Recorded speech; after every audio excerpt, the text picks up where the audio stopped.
शांताकारं भुजगशयनं पद्मनाभं सुरेशं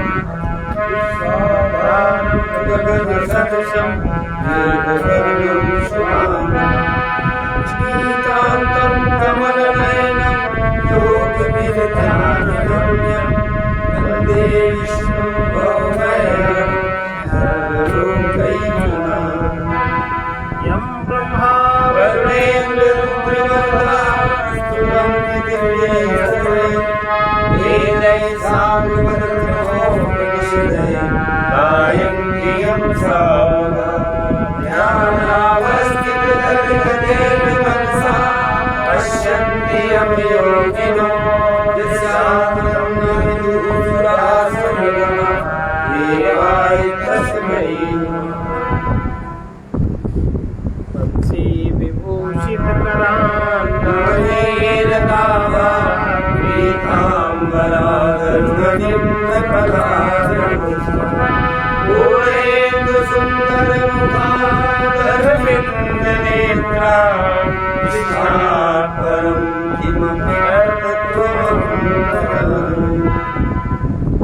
आज हम लोग पढ़ रहे चौथा अज्ञानस्य समष्टि व्यष्टि रूप भेदद्वयम् अज्ञानस्य समष्टि व्यष्टि रूप भेदद्वयम् इदम् अज्ञानं समष्टि व्यष्ट्यम् अभिप्रायेण कमनेकमिति च व्यवहृते।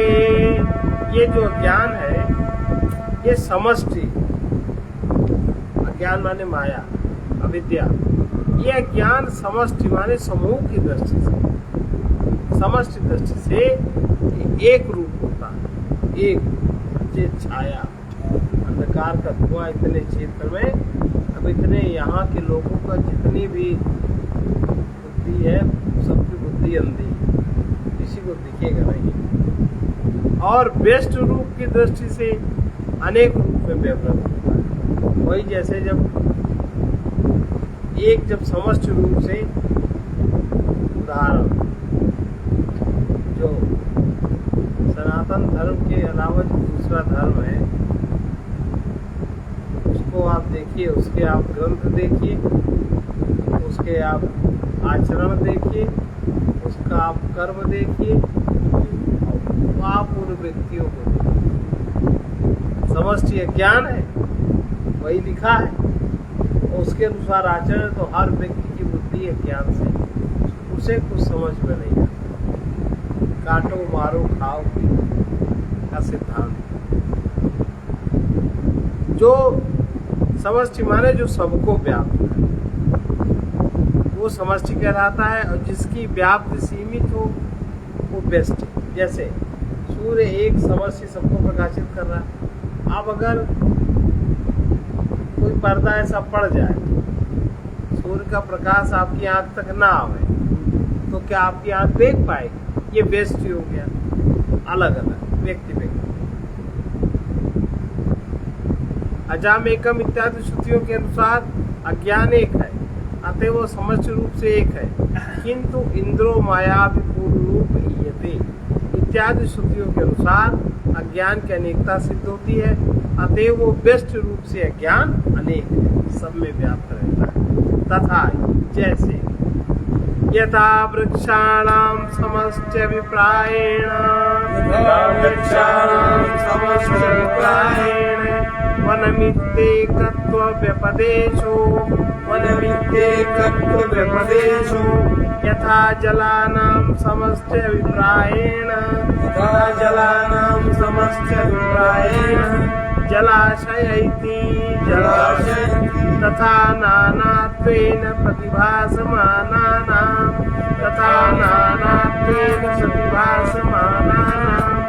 जीवगता ज्ञानानां समष्ट्यभिप्रायेण तदेकत्वव्यपदेशात् अजामेकामित्यादि श्रुतेः अब जिस प्रकार से जैसे समष्टि रूप से वृक्षों का समूह एक जैसे वृक्षों का समूह है, एक तरह के वृक्ष है, तो हम उसका प्रयोग एक वचन में करते हैं। और जब एक जगह अनेक तरह के वृक्ष होते हैं तब हम उनका प्रयोग अनेक वचन में करते हैं, बहुवचन में करते हैं। जैसे कि वृक्षों के समूह या समष्टि को एक वन कहा जाता है। वृक्षों का समूह है और समष्टि वन है, उसको वृक्षों के समूह को एक वन कहा और दूसरे वृक्षों के समूह को दूसरा वन कहा। अथवा कई जलों के मेल को एक जलाशय कहा। कई जलों का मेल है, उसमें खारा है, सादा है, उसको जलाशय कहा जाता है। उसी तरह अनेक संख्या के में प्रतीयमान जीव स्थिति अज्ञानों के समूह के लिए अज्ञान या एक ही शब्द व्यवहृत होता है। तात्पर्य है, जिस प्रकार एक वन कई वृक्षों में विभक्त है, उसी प्रकार एक ही अज्ञान अलग अलग जीवों में प्रतीयमान हो रहा है। एक ही अज्ञान अलग अलग जीवों में प्रकट हो रहा है। इस दृष्टि से अज्ञान एक है, क्योंकि अजामेकाम इत्यादि श्रुति वाक्य में अज्ञान माने अविद्या माया, तो एक ही कहा। विद्या माया माने ज्ञान और अविद्या माया माने अज्ञान। एक तो शुद्ध सत्व है माया ज्ञान, और दूसरा विद्या माने मलिन सत्व। इसमें सत रज मिल गया। समष्टि का तात्पर्य से एक होने का मुख्य व्यवहार, अर्थात वृक्षों के समूह से तात्पर्य वन एक ही है। इस प्रकार का व्यवहार होता है नदी, तालाब इत्यादि के भिन्न भिन्न जलों से अथवा जलाशयों के समूह के अभिप्राय से है। इस प्रकार भिन्न भिन्न प्रतीत होते हैं। इयं समष्टिरुत्कृष्टोपाधितया, इयं समष्टिरुत्कृष्टोपाधितया विशुद्ध सत्व प्रधाना, एतदुपहितं चैतन्यं सर्वज्ञत्व सर्वेश्वरवत् सर्व नियंत्रित्वादि गुणैः कम व्यक्तम् अंतर्यामी, नियंत्रादि गुणैः कम व्यक्तम् अंतर्यामी, जगत कारणमीश्वरः इति च व्यपदिदिश्यते सकलाज्ञानावभासकत्वात् यः सर्वज्ञः सर्वविद् इति श्रुते। अज्ञान की यह समष्टि समूहगत, जो समूहगत अज्ञान है, उत्कृष्ट उपाधि होने के कारण, ऊंची उपाधि अज्ञान की यह समष्टि अर्थात समूहगत अज्ञान उत्कृष्ट उपाधि होने के कारण विशुद्ध सत्व गुण की प्रधानता से युक्त है। मतलब उसमें प्रधान क्या है? विशुद्ध सत्व गुण। उसमें रज और तम गुण उतना प्रधान कम मात्रा में है।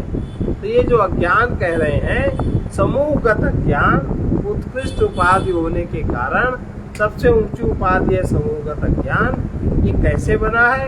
विशुद्ध सत्व गुण की प्रधानता से युक्त है। इस उत्कृष्ट उपाधि से युक्त जो चैतन्य है, इस उत्कृष्ट उपाधि से युक्त जो चैतन्य है उसको ईश्वर कहते हैं। और जो ईश्वर सर्वज्ञत्व, सर्वेश्वरत्व, सर्वनियंत्रित्व आदि गुणों से युक्त अव्यक्त अंतर्यामी संसार का कारण कहा जाता है, क्योंकि वो समष्टिगत ज्ञान को प्रकाशित करता है। वो विशुद्ध सत्व गुण है और उसमें जब मलिन सत्व मिल गया, रज और तम मिल गया, तो निम्न सत्व हो गया। वो तो प्रकाशित कौन कर रहा है? विशुद्ध सत्व ईश्वर प्रकाशित कर रहा है। अज्ञान को प्रकाशित करता है। शुद्ध ने भी उसे सर्वत्र और सर्वविद कहा। महान उपाधि होने के कारण अन्य स्थातिस्तस्य अर्थात जब कोई वस्तु अपने स्वरूप से भिन्न रूप में प्रतीत हो तो भिन्न रूप में प्रतीत कराने वाले हेतु को उपाधि कहते हैं। जैसे रस्सी में सांप की प्रतीति होती है, रस्सी से भिन्न सर्प है, उसकी प्रतीत हो रही तो सर्प की उपाधि उसमें हो गई। इस प्रतीति को कराने वाला हेतु अज्ञान है। अज्ञान के कारण रस्सी सांप लगी, पर रस्सी का कुछ भी गुण है, मूल तो रस्सी है, अज्ञान है। इसी प्रकार ब्रह्म जब ईश्वर के रूप में प्रतीत होता है तो उस प्रतीति का हेतु समष्टिगत ज्ञान। समष्टिगत ज्ञान अतः समष्टिगत ज्ञान ईश्वर की उपाधि, जीव की उपाधि व्यष्टिगत ज्ञान। भाई वो भी माया है, सत्व माया है, ये मलिन, वो शुद्ध सत्व है, ये मलिन सत्व है, तो अज्ञान है। जीव की उपाधि है व्यष्टिगत अज्ञान, विशुद्ध मत्व प्रधानता, रजोगुण और तमोगुण से अभिभूत न दबे हुए सत्व गुण की प्रधानता वाली। विशुद्धम सत्वम प्रधानम यस्यासा विशुद्ध सत्व प्रधाना। यहाँ ध्यान रहे, ईश्वर स्थित माया अज्ञान में, ईश्वर स्थित जो अज्ञान है उस माया में सत्व गुण की प्रधानता होती है, और जो जीव स्थित अज्ञान है उस अविद्या में रज और तम की भी मिला हुआ होता है। ये फर्क है अज्ञान ईश्वर में भी है ज्ञान उसमें। और उस सत्व गुण के सामने रजस और तम गुण दबे रहते हैं, किंतु ये दोनों बिल्कुल नहीं रहते हैं, ऐसी बात नहीं। फिर से इसको देखें, जब कोई वस्तु अपने स्वरूप से भिन्न रूप में प्रतीत हो तो भिन्न रूप में प्रतीत कराने वाले हेतु माने कारण को उपाधि कहते हैं। जैसे रस्सी में सांप की प्रतीत, इस प्रतीत को कराने वाला हेतु क्या है? अज्ञान। अतः यहाँ अज्ञान उपाधि। इसी प्रकार ब्रह्म जब ईश्वर के रूप में प्रतीत होता है तो उस प्रतीति का हेतु भी है समष्टिगत अज्ञान। अतः समष्टिगत अज्ञान ईश्वर की उपाधि है और जीव की उपाधि है व्यष्टिगत अज्ञान। विशुद्ध सत्व प्रधाना रजोगुण और तमोगुण से अनभिभूत, सत्व गुण दबा हुआ नहीं होता, सत्व गुण की प्रधानता वाली जो स्थिति है माया की, वो माया ईश्वर की। विशुद्धम सत्व प्रधानम यस्यासा विशुद्ध सत्व प्रधाना। ईश्वर स्थित माया, ईश्वर स्थित ज्ञान में सत्व गुण की प्रधानता होती है और उस सत्व गुण के सामने रजस और तमस गुण दबे रहते, किंतु ये दोनों बिल्कुल नहीं रहते, ऐसी बात नहीं।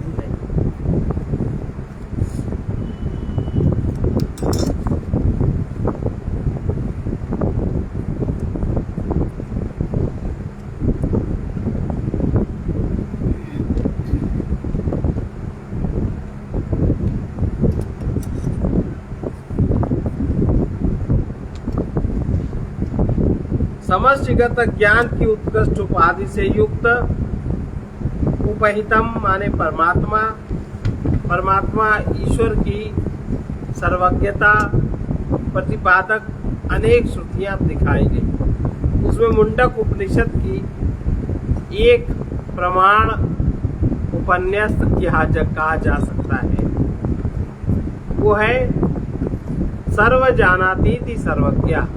जो सबको जानता है वो सर्वज्ञ है, और ईश्वर चराचरात्मक संपूर्ण जगत का साक्षी है तथा सामान्य रूप से वो सब कुछ जानता है, इसलिए सर्वज्ञ कहलाता है। सर्वस्य इष्टे इति सर्वेश्वरः तस्य भावः सर्वेश्वरत्वम्।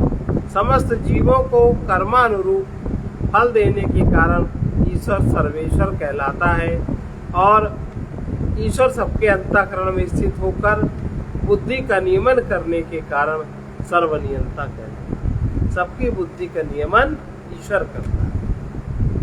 अब बताओ, ईश्वरस्येयं समष्टिर अखिल कारणत्वात् ईश्वरस्येयं समष्टिर अखिल कारणत्वात् कारण शरीरमानन्द प्रचुरत्वात् कोशवदाच्छादकत्वात् प्रचुरत्वात् कोशवदाच्छादकत्वात् वाचानन्दमया कोशः सर्वोपरमत्वात् सुषुप्तिरत एव स्थूल सूक्ष्म प्रपंचलय स्थानमिति चौच्यते। ईश्वर की यह जो समष्टि उपाधि है, इसको कैसे समझे? समूह उपाधि पूरा जितनी भी सृष्टि उतना बड़ा ईश्वर का भी है ज्ञान, उतना ही सत्य है। सबका कारण होने के कारण ईश्वर सबका कारण होने के कारण कारण शरीर आनंद की प्रचुरता एवं कोश के समान आत्मा को ढके रहने के कारण आनंदमय कोश तथा सबका उपराम, इसी में सृष्टि प्रपंच का लय होने के कारण सुषुप्ति और अतएव स्थूल व सूक्ष्म जगत प्रपंच का लय स्थान भी कहा जाता है। ईश्वर की यह समष्टि समूहोपाधि सबका कारण होने के कारण कारण शरीर आनंद की प्रचुरता एवं कोश के समान आत्मा को ढके रहने के कारण आनंदमय कोश तथा सबका उपराम, अर्थात इसी में सृष्टि प्रपंच का लय होने के कारण सुषुप्ति और अतएव स्थूल व सूक्ष्म जगत प्रपंच का लय स्थान भी कहलाता है कारण शरीर। और जीव का व्यष्टि है वही बात, कारण शरीरम। अन्य दर्शनों में स्थूल तथा सूक्ष्म ये दो प्रकार के शरीर माने गए हैं, किंतु वेदांत में इन दोनों शरीरों का विलय स्थान कारण शरीर भी माना गया। जो कारण शरीर कहा जाता है ये केवल वेदांत में इस बात को समझा गया। बाकी और दर्शन है उनमें कारण शरीर का जिक्र नहीं आता। आनंदमय कोश कारण शरीर या समष्टिभूत ज्ञान में आनंद की प्रचुरता रहती है और यह समष्टिभूत ज्ञान आत्मा को कोश की तरह ढक लेता है, अतएव इसे आनंदमय कोश कहते हैं। जैसे वेदांत में 5 कोश माने जाते हैं, आनंदमय, मनोमय, विज्ञानमय, प्राणमय, अन्नमय। सर्वो परमत्वात् सुषुप्ति। भाव यह है समष्टि भूत अज्ञान में जागृत अवस्था विशिष्ट पंचीभूत भूतों के कार्य स्वरूप स्थूल प्रपंच का तथा स्वप्न अवस्था विशिष्ट अपंचीकृत भूतों के कार्य स्वरूप का सूक्ष्म स्वप्न प्रपंच का लय हो जाने के कारण इसे सुषुप्ति अवस्था कहते हैं और इसी कारण इसे स्थूल सूक्ष्म प्रपंच लय स्थान भी कहा जाता है। इन सब की व्याख्या आगे बताएगी। अब इसमें कारण शरीर में जीव की उपाधि क्या होती है? प्राज्ञ। तो हम लोग सुना हुआ है, समझ में आ जाएगा। अब प्राज्ञ किसको कहते हैं? यथा वनस्य व्यष्टम अभिप्रायेण वृक्षा इत्यनेकत्व व्यपदेशो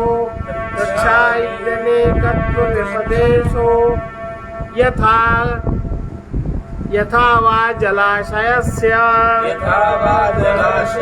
व्यष्टमभिप्रायेण जलाति नीति व्यष्टमभिप्रायेण जलानीति तथा ज्ञानस्य व्यष्ट अभिप्रायेण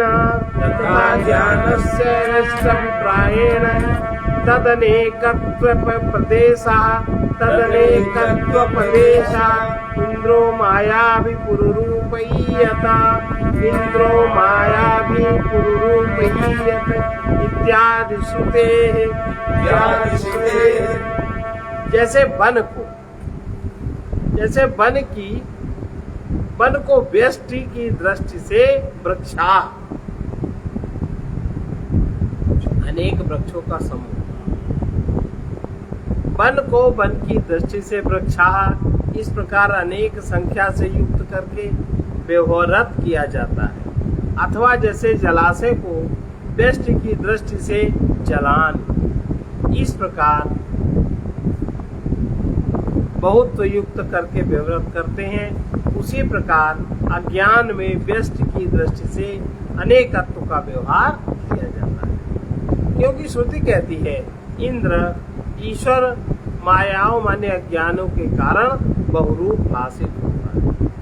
इंद्रो मायावी पुरुरूपीयते, इंद्रो माने ईश्वर, ईश्वर मायाओं माने अज्ञान, अज्ञानों के कारण बहुरूप से भाषित होता है। भाव यह है जैसे बहुत से वृक्षों को जब सामूहिक रूप में कहना चाहते हैं तो उन सबको वन कहते हैं, परंतु जब एक एक को अलग अलग रूप में कहना चाहते हैं तो आम का वृक्ष, जामुन का, कटहल इत्यादि भिन्न भिन्न वृक्षों के नामों से विवरण करते हैं। अथवा जिस प्रकार सभी कुएं तालाब आदि में जल एक ही है, अतः जल का बोध कराने के लिए सबको जलाशय, उन सब में सामूहिक रूप से एकत्व का व्यवहार करते हैं। जलाशय माने कुआं भी होता है, जहाँ जल है वही जलाशय कहलाता है। पर अलग अलग बोध कराने के लिए कहीं कुआं, कहीं तालाब, कहीं बावड़ी, इसे भिन्न भिन्न नामों से अभिहित करके उसमें बहुत का व्यवहार किया जाता है। उसी प्रकार संपूर्ण प्रपंच के कारणभूत अज्ञान में समस्त रूप से अज्ञान इस प्रकार एकत्व का व्यवहार करते हैं अज्ञान। और किंतु जीवगत अज्ञान जब कहते हैं तो जीवगत अज्ञान को अहंकार कहते हैं।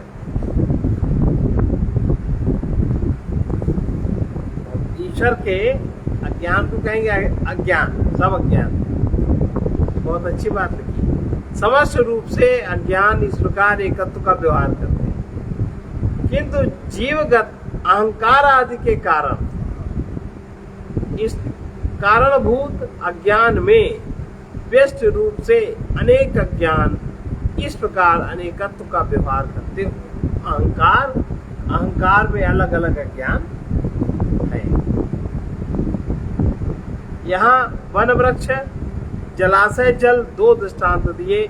इसका तात्पर्य यह है कि ब्रह्म और समस्त भूत अज्ञान और व्यष्टि भूत अज्ञान उन उपाधियों से युक्त होकर ईश्वर भाव और जीव भाव को प्राप्त कर लेने पर उनका उन उपाधियों से संबंध होता है। उस संबंध का स्वरूप जानने के लिए दो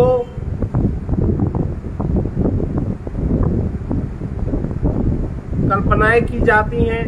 ब्रह्म ज्ञान उसके कार्यों से अवच्छेद पूर्ण है, उसमें प्रतिबिंबित है। अवच्छिन्न मानने पर वन वृक्ष और प्रतिबिंबित मानने पर जलाशय, जल का दृष्टांत समझना चाहिए। फिर से देखिए,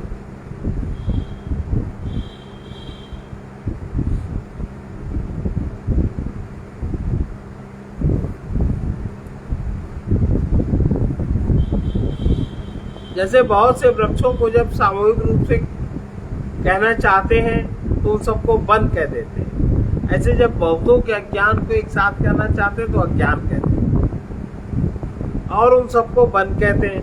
परंतु जब एक एक को पृथक पृथक रूप में कहना चाहते हैं, आम का वृक्ष, जामुन का वृक्ष, कटहल का वृक्ष इत्यादि नामों से संबोधित करते हैं, भिन्न भिन्न वृक्षों के नामों से व्यवहित करते हैं। अथवा जिस प्रकार सभी कुएं तालाब आदि में जल एक ही है, अतः जल का बोध कराने के लिए सबको जलाशय कहकर उन सब में सामूहिक रूप से एकत्व का व्यवहार करते हैं। पर अलग अलग बोध कराने के लिए कुआं, बावड़ी, तालाब आदि भिन्न भिन्न नामों से अभिहित करके उसमें बहुत्व का व्यवहार करते हैं। उसी प्रकार संपूर्ण प्रपंच के कारणभूत ज्ञान में समस्त रूप से अज्ञान इस प्रकार एकत्व का व्यवहार करते हैं, किंतु जीवगत अहंकार आदि के कारणभूत ज्ञान में व्यष्टि रूप से अनेक अज्ञान इस प्रकार अनेकत्व का व्यवहार करते हैं। यहाँ वन वृक्ष और जलाशय, जल दो दृष्टांत दिए। इसका तात्पर्य है कि ब्रह्म द्वारा समष्टिभूत ज्ञान और व्यष्टिभूत ज्ञान रूप उपाधियों से युक्त होकर ईश्वर भाव और जीव भाव को प्राप्त होने पर उसका उन उपाधियों से संबंध होता है। उस संबंध का स्वरूप जानने के लिए दो कल्पनाएं की जाती हैं। ब्रह्म ज्ञान और उसके कार्यों से अवच्छेद पूर्ण है, दूसरा उनमें प्रतिबिंबित है। अविच्छिन्न मानने पर वन वृक्ष और प्रतिबिंबित मानने पर जलाशय जल। जब प्रतिबिंब रूप मानेंगे तब जलाशय का दृष्टांत देंगे और जब अवच्छेद मानेंगे तब वृक्ष का दृष्टांत देंगे। आगे देखिए, अत्र व्यस्त समस्त व्यापित्वेन व्यस्त समस्त व्यापित्वेन व्यष्टि समष्टिता व्यपदेशा व्यष्टि समष्टिता व्यपदेशा इयं व्यष्टिर्निकृष्टोपाधितया मलिन सत्व प्रधाना एतदोपहितं चैतन्यम् अल्पज्ञत्वा अनीश्वरत्वादिगुणकम् अल्पज्ञत्वादिगुणकम् प्राज्ञः इति उच्यते। एका ज्ञानाभासकत्वात् अस्य प्राज्ञत्वमष्टम् उपाधितया अस्य प्राज्ञत्वोपाधितया अनतिप्रकाशत्वात्। अब ये प्राज्ञ किसे कहते हैं?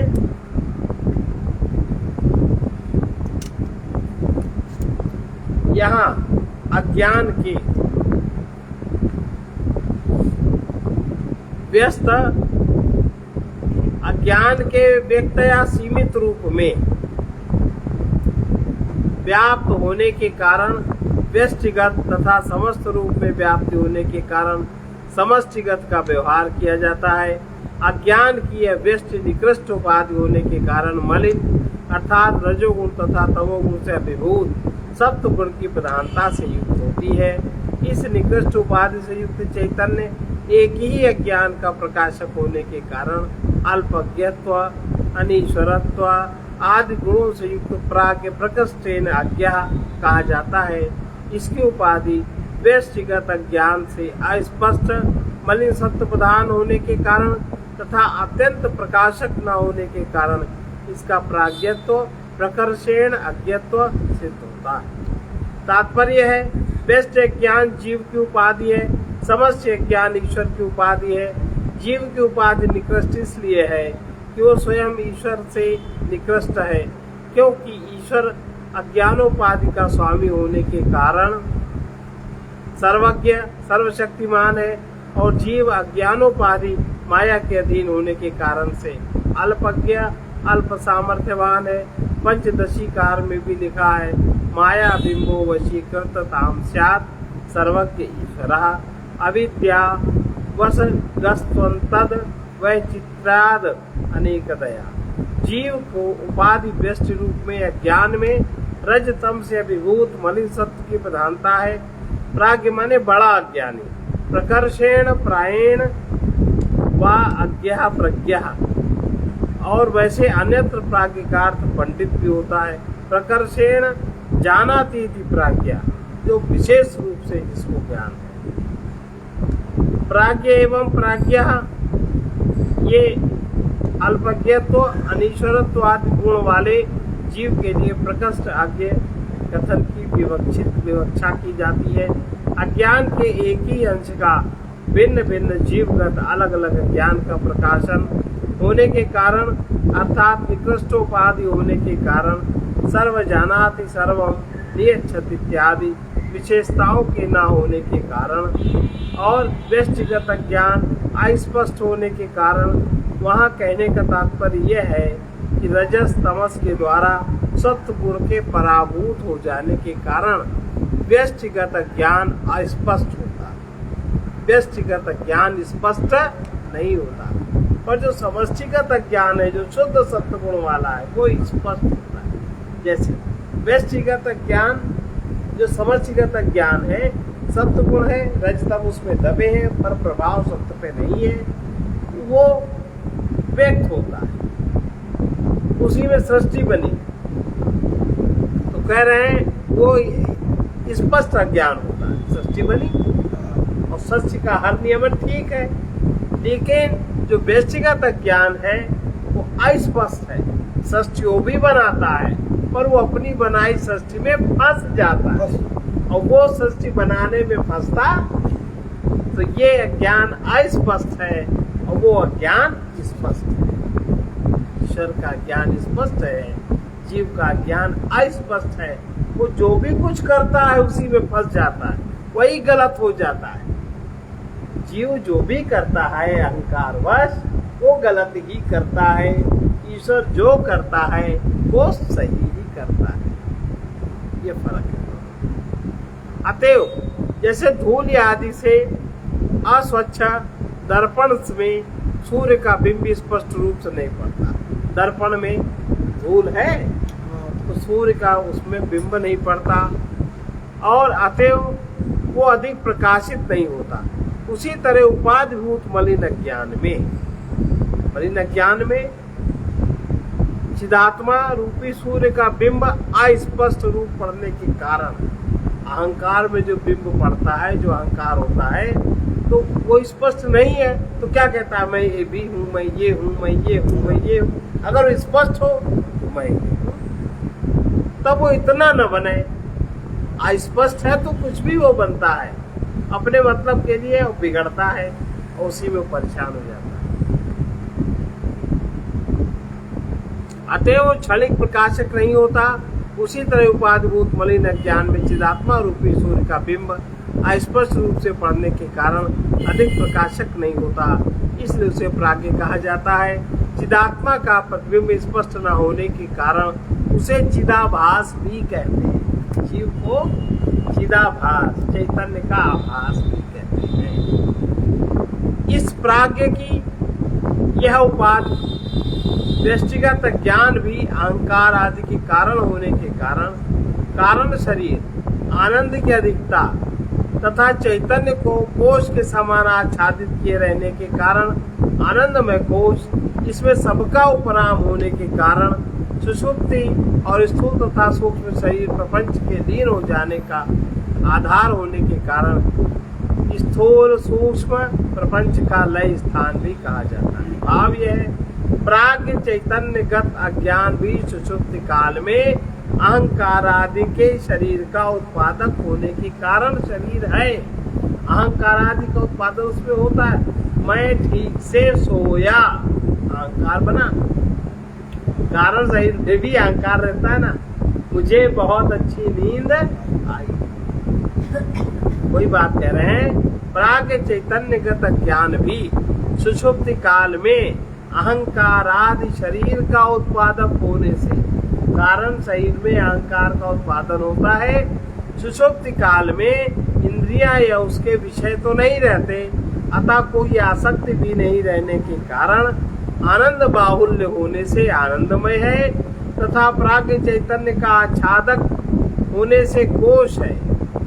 स्थूल सूक्ष्म शरीरों के लय का आधार होने के कारण स्थूल सूक्ष्म शरीर लय स्थान है, और सबका उपराम स्थल होने से वो सुषुप्ति है।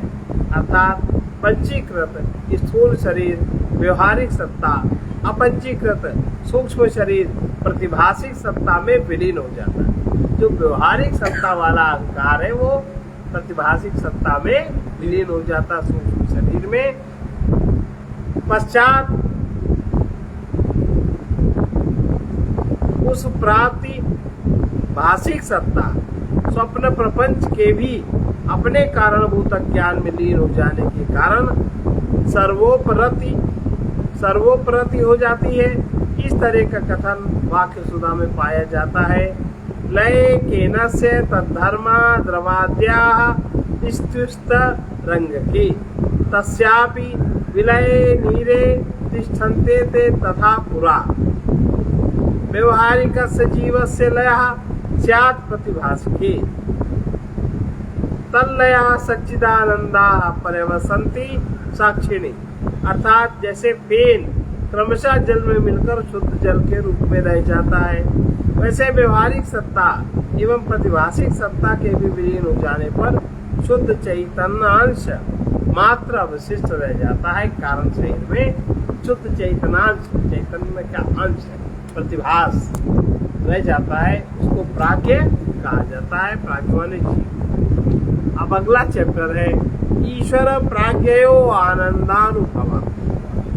ईश्वर प्राज्ञ का आनंद का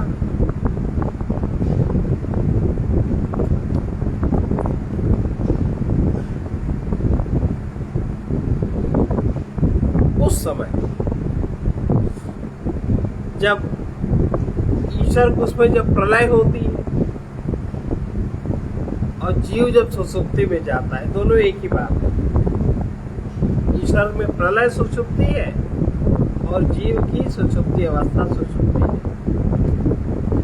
उस समय प्रलय और सुषुप्ति के समय ईश्वर और प्राज्ञ माने जीव चैतन्य से प्रदीप्त चैतन्य का आभास रहता है। अत्यंत सूक्ष्म अज्ञान वृत्तियों से आनंद का अनुभव करते हैं।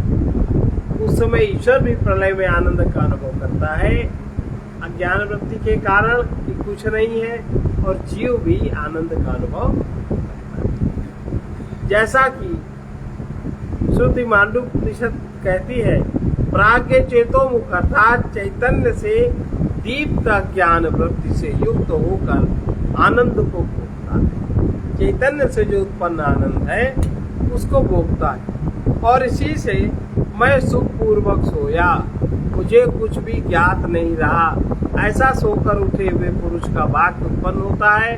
अर्थात प्रगाढ़ निद्रा सुषुप्ति में आनंद पूर्वक सोने के उपरांत जगने पर मनुष्य जो यह कहता है कि मैं सुखपूर्वक सोया, इस अनुभव से सुषुप्ति में आनंद के अस्तित्व का पता चलता है और मुझे कुछ ज्ञात नहीं रहा, इस अनुभव से अज्ञान के अस्तित्व का भी पता चलता है, चैतन्य अंश का भी पता चलता है और अज्ञान के अंश का भी पता चलता है।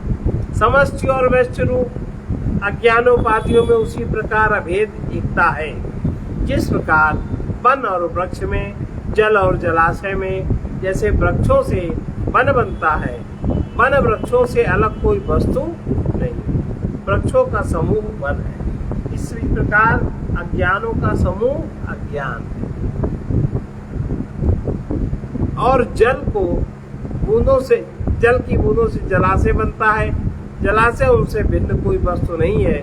उसी प्रकार समष्टिगत ज्ञान की उपाधि तथा व्यष्टिगत ज्ञान की उपाधि, इन दोनों में भी भेद समझना चाहिए। इन अज्ञानोपाधियों से युक्त ईश्वर और प्राज्ञ जीव में भी उसी प्रकार अभेद है। जिस प्रकार वन से अविच्छिन्न आकाश तथा वृक्षों से अविच्छिन्न आकाश और जल में प्रतिबिंबित आकाश का तथा जलाशय में प्रतिबिंबित आकाश में अभेद है, जैसे वन से अविच्छिन्न आकाश, वृक्ष से अविच्छिन्न आकाश दोनों एक है, और जलाशय में पड़ा किसी वस्तु का प्रतिबिंब, जल की बूंद में पड़ा उसका प्रतिबिंब, ये दोनों भी एक घटाकाश, महाकाश, मठाकाश का उदाहरण है। ये दोनों एक है। उसी तरह समष्टिगत ज्ञान से उपहित ईश्वर और व्यष्टिगत ज्ञान से उपहित प्राज्ञ भी एक है। श्रुति भी आत्मा को ऐसा सर्वेश्वरा कहकर दोनों के अभेद को पुष्ट करती है। मांडूक्योपनिषद। इसका अवतरण इस प्रकार है। पहले कहा जा चुका है कि प्रलय काल में ईश्वर तथा सुषुप्ति काल में प्राज्ञ दोनों ही आनंद का अनुभव करते हैं। इस पर प्रश्न उठता है कि प्रलय तथा सुषुप्ति के समय अंतःकरण और उसकी वृत्तियां लीन हो जाती हैं, फिर ईश्वर और प्राज्ञ आनंद का अनुभव कैसे करते हैं? इसका उत्तर तदानीम वाक्य के द्वारा दिया गया है, अर्थात अंतःकरण की वृत्ति के समान चैतन्य प्रदीप ज्ञान की भी सूक्ष्म वृत्तियां होती हैं। चैतन्य से उत्पन्न ज्ञान की, शुद्ध सत्य गुण से उत्पन्न ज्ञान की भी वृत्तियां होती, वो अंतःकरण की वृत्तियों से भिन्न होती है। उन्हीं के द्वारा ईश्वर प्राज्ञ उस समय आनंदानुभव करते हैं। आनंद भुक मांडूक्योपनिषद में इसका संपूर्ण वाक्य इस प्रकार आया है, यत्र सुप्तो न कंचन कामम कामेते न कंचन स्वप्नम पश्यति न सुषुप्तम सुषुप्त स्थान एकीभूतम प्रज्ञान गणम एवानंदमयो आनंद भुक चेतो मुख प्राज्ञा।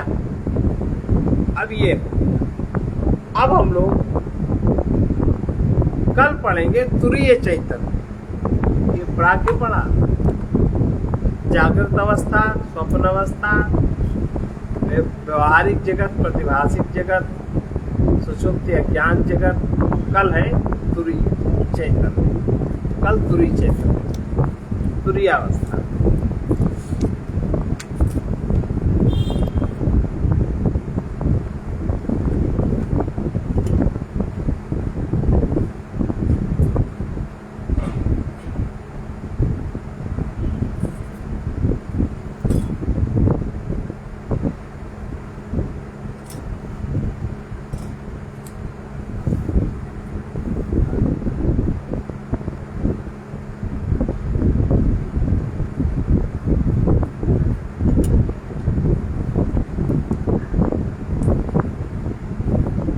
प्रभु तुमको न भूले यही सौभाग्य हमारा, प्रभु तुमको न भूले यही सौभाग्य हमारा, तुमने ही तो लाखों को तारा है उबारा है, तुमने ही तो लाखों को तारा है उबारा है, जो अशुभ किया मैंने तुमने न किया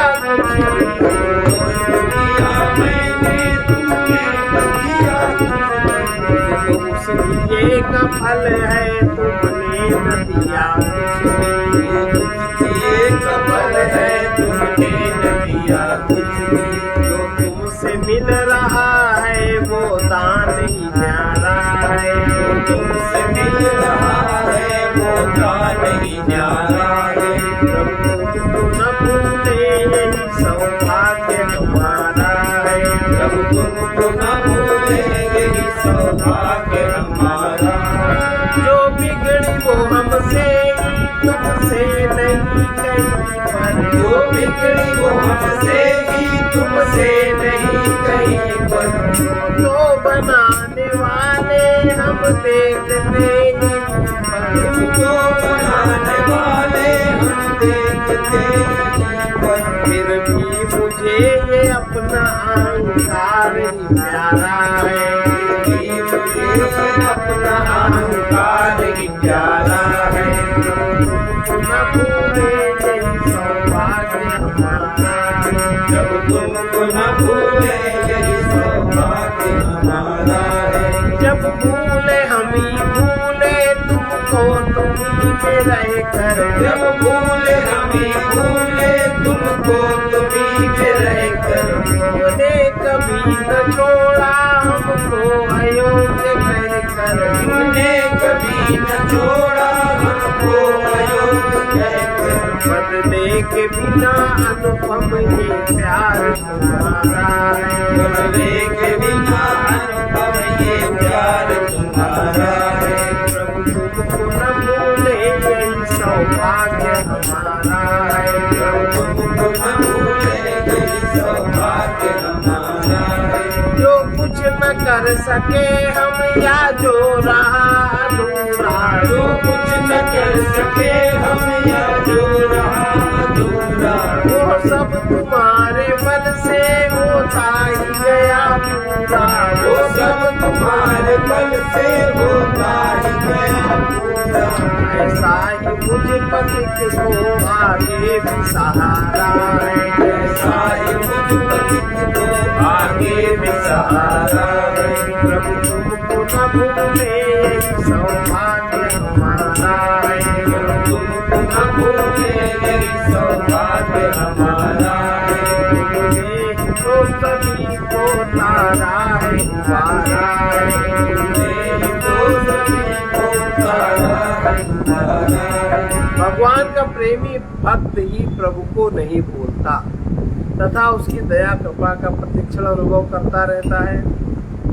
भगवान की अहेतुकी कृपा को और अपने कर्तव्य को कभी नहीं भूलना चाहिए। सत्य लक्ष्य पर सदा दृष्टि रखना चाहिए।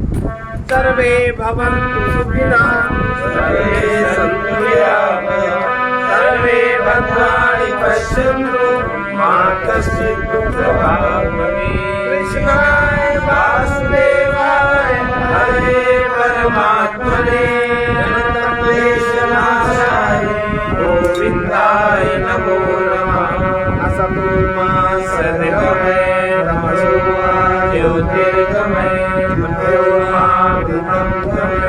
ॐ पूर्णमदः पूर्णमिदं पूर्णात् पूर्णमुदच्यते पूर्णस्य पूर्णमादाय पूर्णमेवावशिष्यते।